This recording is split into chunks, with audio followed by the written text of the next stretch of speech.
సజీవుడైన యేసుక్రీస్తు నామమున మీ అందరికీ శుభోదయం. నేటి యొక్క 40 దినాల ఉదయకాల ప్రార్థనలు ఉదయం 11 గంటలు, చివరి దినం ప్రతివారు సకాలంలో రావాల్సిందిగా కోరుకుంటున్నాను. నేటి యొక్క వాగ్దానము ఇర్మీయా గ్రంథము 32వ అధ్యాయం 38వ వచనం. వారు నాకు ప్రజలై యుందురు, నేను వారికి దేవుణ్ణై యుందును.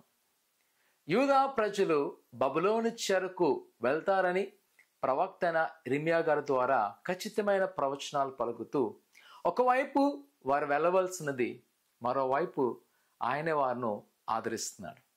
మీరు నా వైపు తిరగలేదు కాబట్టి మీ యొక్క ఉగ్రత మీరే తెచ్చుకున్నారు, కానీ నేను ప్రేమించే దేవుణ్ణు, ఆదరించే దేవుణ్ణు మరలా నేను మిమ్మల్ని తోడుకొస్తాను.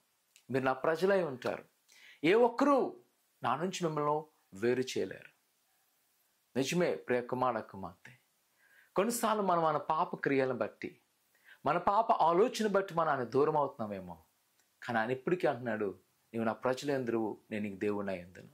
ఆయన ఎన్నడూ తన ప్రజలు విడిపించే దేవుడు కాదు, ఎడబాసే దేవుడు కాదు, ఆయన నిలబెట్టే దేవుడు, ఆయన ఆదరించే దేవుడు, నీకు సహాయం చేసే దేవుడు. నా ప్రసంగమా, ఈరోజు ఒకవేళ ప్రభువైన యేసుక్రీస్తును నువ్వు కానీ నమ్మకంగా ఆరాధించినట్లయితే, ఆయన వెంబడించినట్లయితే ఆయనకు తోడే ఉంటారు.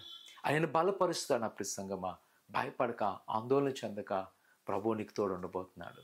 నేనైతే ఆయన నాకు దేవుడున్న ఆ యొక్క విషయంలో నేను ఎంతో ఆనందిస్తాను. ఎందుకంటే ఆయన నాకు దేవుడు ఉండడం వల్ల, ఆయన కుమారుడే ఉండడం వల్ల ఈరోజు చూడగలుగుతున్నాను. ఎన్ని బంధకాలున్నా, ఎన్ని సమస్యలున్నా, ఎన్ని ఆటంకాలున్నా వాటి నుంచి చాలా సునాయాసంగా నేను బయటికి రాగలుగుతున్నాను.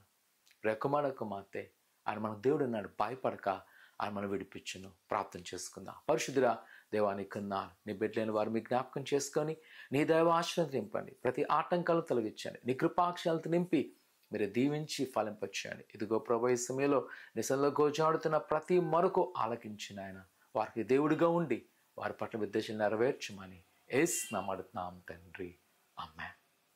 ప్రభు మీకు తోడే ఉన్నాడు, భయపడద్దు. ఆయన దేవుడికి ఉన్న ప్రజలందరూ కూడా ధన్యులు, నీ పట్ల గొప్ప కార్యం చేయను గాక. ఆమేన్.